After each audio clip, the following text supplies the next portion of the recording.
The old man heads over to the window to refill his glass of wine, only to look up and realize that every single one of his bodyguards outside has been unalived. Forcing himself to stay composed, he downs the rest of his drink and turns around to find Mason already standing right in front of him. This man, once the most elite assassin under his command, is now standing on the opposite side of the fence. The old man tries to talk his way out of it, begging for a chance to survive, but Mason isn't interested in giving him any face at all. You're the very reason I didn't pull the trigger 10 years ago. And why I have to now. Mason was once an MI6 operative who was erased from the records after refusing to follow orders during a mission. To keep his life, he has been living off the grid in a deserted lighthouse. Every few days, an old colleague would bring his niece Jessie to the shore, where Jessie would row a small boat to the island to leave supplies at Mason's doorstep. However, during one delivery, a sudden storm rolled in, and Jessie unfortunately fell into the water on her return trip. Her uncle, watching from not far away, didn't even have time to jump in before he and the boat were swallowed by the waves and dragged to the bottom of the sea. Witnessing this, Mason quickly launches his small motorboat to save her. After reaching the spot where she fell, Mason dives straight into the water. Once he finds Jessie, he quickly frees her from the tangled netting that had her trapped. Looking back, he realizes his former comrade has already stopped breathing, leaving Mason with no choice but to focus on saving Jessie first. Fortunately, after getting her back on the boat, Mason successfully gets her to cough up the seawater. Once Jessie regains consciousness, Mason has to break the news to her that her uncle is gone.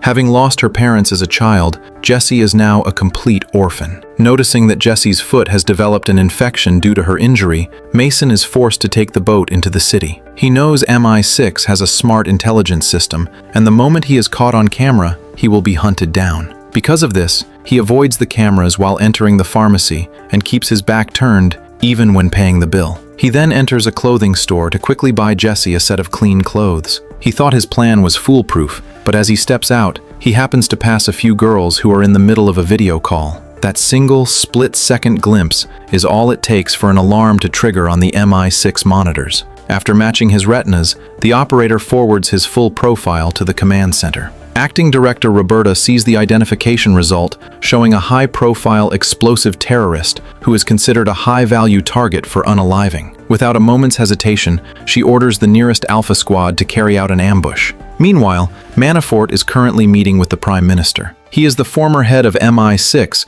who was impeached due to some very dirty dealings. The Prime Minister advises him to just enjoy his retirement, and while Manafort agrees with his mouth, his heart is in a completely different place. Back at his home, Mason is still completely unaware that he has been exposed. He bandages Jessie's wound and has her change into the new clothes he bought. When night falls, what should have been a normal dinner is interrupted when Mason suddenly senses that something is wrong. He gets up and grabs his binoculars to scan the water, spotting a speedboat rapidly approaching. Mason quickly puts on his gear and tells Jessie to hide in the bathroom and not come out. The moment he finishes speaking, he grabs his knife and heads out of the room. As he steps outside, he sees that the Alpha Squad has already completed their landing. He calmly moves to the ropes, gripping his knife as he prepares for the encounter. Below him, the Alpha Squad members are equipped with night vision, slowly moving into an attack formation.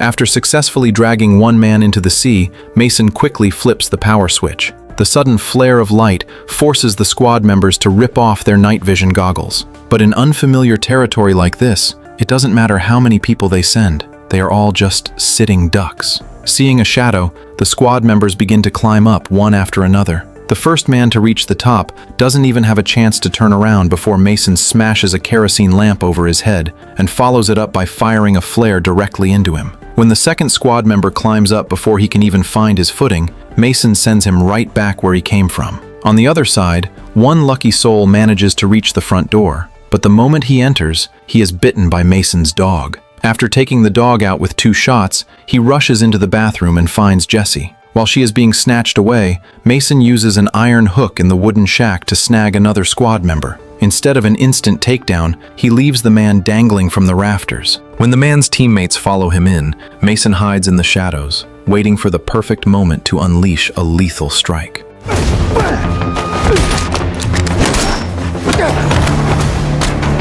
After taking out the grunts, Mason hears Jesse screaming. He picks up a gun from the floor, firing one shot into the enemy's leg and another into the head, without wasting a single extra bullet. Mason then rushes over, but the camera on the corpse captures his face perfectly. Mason quickly flips the body over and strips the gear from it. He tells Jesse to wait for a moment while he heads back into the room to grab his dog. However, he finds that the dog has already stopped breathing. Since he is already exposed, there is no longer any point in hiding. Mason places a call to a friend, arranging a time and place to meet. After that, he pops the battery out of the phone and leads Jesse away from the lighthouse. Back at the MI6 command center, the staff is in shock as they review the results of the battle. To finish the job, Roberta activates the nearest active field agent and orders him to intercept and unalive Mason. She then enters the server room alone. There, a programmer tells her that the terrorist identity that appeared earlier was fake and that someone had secretly altered the code. As long as Mason is caught on camera,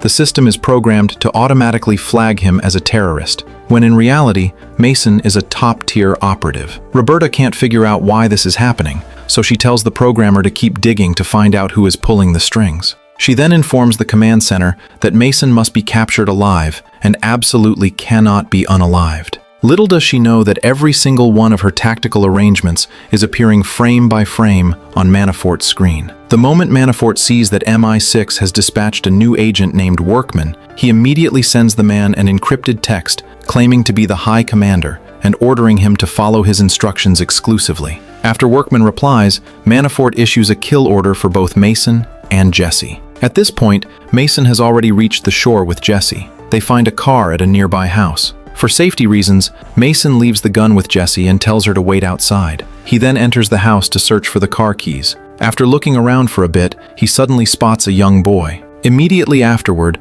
the boy's father arrives at the door wielding a shotgun. Mason doesn't want to cause any trouble, but Jesse then appears holding her weapon. Left with no choice, the man follows Jesse's demands and gives a basic stitching to the wound Mason sustained the previous night. However, just as they are preparing to leave, Callum reveals that he has already called the police. Hearing the rising sirens outside, Mason checks the window and sees that police cars have already entered the compound. Once the command center realizes what's happening, they immediately call for the local police not to get involved. However, as if the system has failed, the officers on the scene show absolutely no reaction.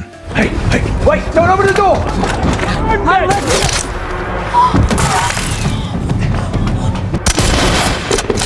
Sorry, you need to stay here. Mason understands the situation, but the police have no idea what just happened, let alone how high the combat capability of the man inside truly is. The few officers who enter the house are all taken down by Mason in a single encounter, as he doesn't give them a second chance to get close. Meanwhile, an officer who just reached the door is knocked unconscious by a single punch from Mason before he can even get a good look at him. Mason then proceeds to take the pepper spray and taser off the officer's body. The final officer voluntarily hands over the car keys. Seeing the situation unfold, the command center demands an immediate connection to Workman on the scene, but to their surprise, he has long since blocked all communications. Mason couldn't care less as he hops into a police car and floors the accelerator, speeding away. But just as he reaches a small path, Workman catches up from behind.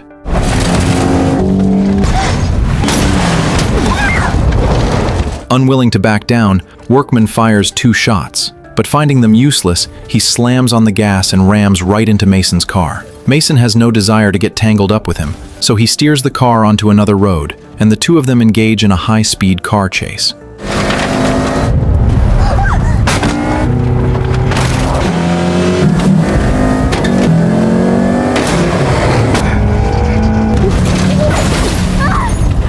Timing it perfectly, Mason slams on the brakes, suddenly slowing down to swap positions, and then floors the gas to ram the back of Workman's vehicle.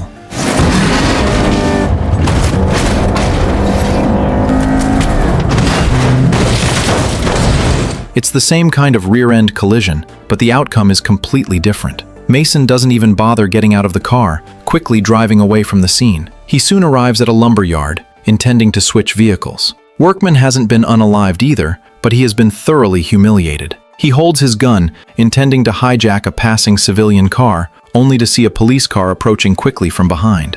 Already fuming with a heart full of frustration, he sees the approaching officer as a convenient outlet for his rage and unalives him without a single moment of hesitation. Back at MI6, Roberta stares at Mason on the screen, lost in thought. She then makes a call to the former head, Manafort, wanting to ask what exactly is going on with this Mason. Manafort can barely contain his laughter upon hearing this, and quickly explains that Mason once defied orders during a secret mission by letting a target go whom the government intended to unalive, after which he vanished without a trace. This man is extremely dangerous, and now that his tracks have been discovered, he must be eliminated at all costs. In reality, Roberta doesn't entirely believe what Manafort is saying. After hanging up, she goes to the programmer and retrieves a USB drive. Once she returns and opens it, she finds the very mission that Manafort spearheaded and Mason participated in. The files reveal that because an Iranian scientist voluntarily handed over nuclear weapon blueprints, Mason spared his life and helped him escape safely. After seeing this content, Roberta is more certain than ever that Mason cannot be unalived. He must be brought back for questioning. Little does she know that her every move is being captured by the camera overhead. Seeing this, Manafort is deeply disappointed, sighing over how difficult this new batch of recruits is to manage. At this time, Mason takes Jesse to find Booth, the friend he contacted earlier. Back when he went into hiding, it was Booth who helped him mask his identity with an ordinary person's information, making Mason practically disappear from the face of the earth. However, since the first MI6 scan identified him as a terrorist, Mason knows there is only one person capable of such a feat: Manafort. Even though Manafort stepped down as the head of MI6, his influence remains immense, allowing him to bypass authority to issue orders to other agents, as he also possesses the permissions to manipulate the entire system. Therefore, Mason is currently left with nowhere to hide, and the only way to resolve this is to unalive Manafort. To this end, Mason wants to leave Jesse behind because he cannot guarantee her safety if she stays with him. But Jesse has become dependent on Mason and trusts no one but him. Most importantly, Booth is suffering from cancer and lacks the capability to care for Jesse. Left with no other choice, he can only provide some support work. Once their conversation wraps up, Booth heads outside to get ready for departure. But just as Mason is about to get Jesse to leave, he suddenly catches a suspicious sound. He hurriedly has Jesse hide in a corner, then grabs a random iron rod and takes cover behind the door. Workman is no fool, as he inches closer with his gun in hand. Not until Mason catches sight of his shadow.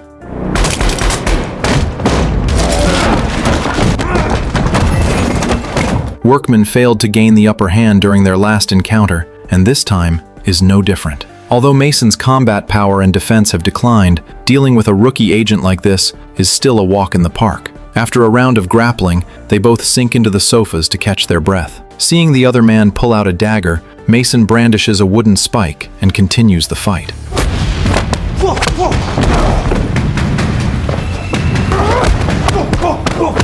Due to his age, Mason's stamina drains too quickly, and within minutes, Workman finds an opening to strike back. While Mason can hold his own in a fistfight, he struggles against cold steel. Upon seeing Jesse approach with a gun, Workman immediately puts more force into his attack. He then takes advantage of Jesse's momentary distraction to shove Mason aside and quickly reclaim his pistol. Seeing this, Mason immediately grabs a nail gun to force a suppressive opening before making a quick escape with Jesse. Seeing them slip away again, Workman is absolutely livid. Mason and Jesse burst out and hop into a car to flee the scene, while the pursuing Workman can only fire a few shots at the car's tail. Manafort soon receives word that the mission has failed once again, and he immediately orders reinforcements, determined to take Mason's life. After Mason says his goodbyes to Booth, he drives toward London with Jesse. He is well aware of Manafort's ruthless nature of pulling things up by the roots. Jesse's uncle was Mason's comrade in arms, and they both used to be Manafort's subordinates. Since Manafort wants to eliminate him this time, he will undoubtedly unalive Jesse as well, so Mason must relocate her to safety. By nightfall, they arrive at the entrance of a bar. They intentionally expose their faces, and Mason even gives the security guard at the door a brutal beating. After they successfully head inside, Manafort immediately spots their whereabouts and orders a team of agents to move in for the kill. However, this very action exposes him directly. The MI6 programmer had long ago set a trap that would immediately reveal the IP address of any outsider bypassing the system. Seeing the mastermind behind the scenes, Roberta finally connects the dots regarding everything that happened before. But the top priority right now is still to capture Mason. Inside the nightclub, Mason successfully finds the owner, Kamal. The two of them used to do dirty work for Manafort, and now that Manafort wants to unalive Mason, it's naturally impossible for him to stop at just one target. So Mason proposes a simple deal. Kamal arranges to get Jesse to a safe place immediately, while Mason stays behind to take out Manafort. Kamal hesitates for a moment, but he knows Mason wouldn't come all this way just to joke around, and they eventually reach an agreement. Before long, Kamal brings over a passport and a stack of cash. He says that as long as Mason gets Jesse to the port, someone will be there to pick her up. But at that moment, Manafort's hit squad has already arrived at the nightclub entrance. Meanwhile, MI6 regulars are also rushing toward the scene. In this race-against-the-clock situation, Mason dares not delay for a second, grabbing the items and preparing to leave with Jesse. Just as they reach the dance floor, they spot Manafort's agents. Mason doesn't act rashly, instead using a security guard as a human shield. The moment the agent hits the ground, he makes his move, snatching away the agent's pistol and putting a bullet through his thigh. Under the cover of the DJ's music, Mason continues to make his way out. Spotting another agent ahead, Mason picks up a glass, smashes the bottom off, and sneaks up behind the man to drive it into his carotid artery, taking them out one by one with zero effort. Seeing yet another agent scanning the room, Mason has Jesse wait in a corner while he creeps up and delivers a suppressed volley of shots, unaliving him instantly. With 3 men already down, small pockets of panic begin to ripple through the crowd. As they continue their escape, Mason and Jesse are quickly spotted and find themselves pinned between 2 agents. With nowhere left to run, he is forced to retreat into the bathroom with Jesse.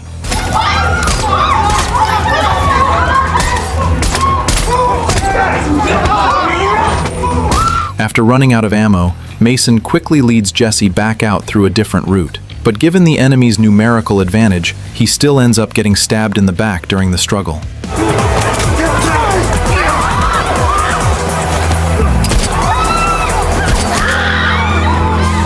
Under the enemy's pressure, Mason has no choice but to leap behind the bar. Outside, Jesse is snatched away by the opposition. They quickly toss Jesse into a van waiting outside. As Mason rushes out to give chase, he unexpectedly runs into MI6 regulars. This is no time for explanations, so Mason fires as soon as he sees them.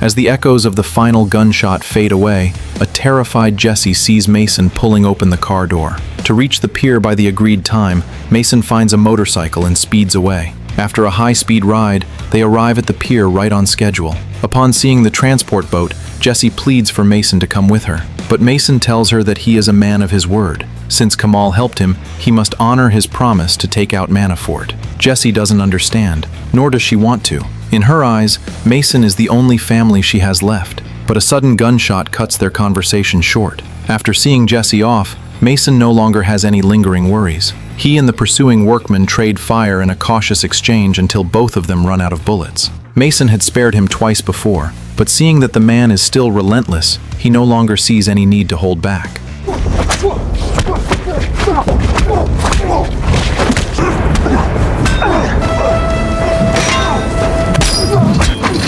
The next day, as Manafort pours a glass of wine by the window, he looks up to find all of his outdoor security unalived. He knows exactly who did it, so he calmly finishes his final sip of wine and turns around to find Mason standing before him. Even though Manafort has already stepped down from MI6, his political ambitions remain massive, and because he wants to wipe his slate completely clean, he intends to unalive every single subordinate who once performed his dirty work. 10 years ago, Mason chose not to unalive Manafort and went into hiding instead. Now, seeing that Manafort refuses to appreciate his mercy, Mason has no interest in listening to his nonsense anymore and sends him straight to the afterlife with a single shot. 3 months later, in Rome, Spain, Jesse is living alone and reading a book. Meanwhile, MI6 has been monitoring her, hoping to find the vanished Mason through Jesse. Sure enough, the camera is soon forcibly tilted upward. The shop owner then hands Jesse a paper bag containing a single chess piece. The moment she sees the chess piece, Jesse knows that Mason has returned to her side. Where is he? He was there a moment ago.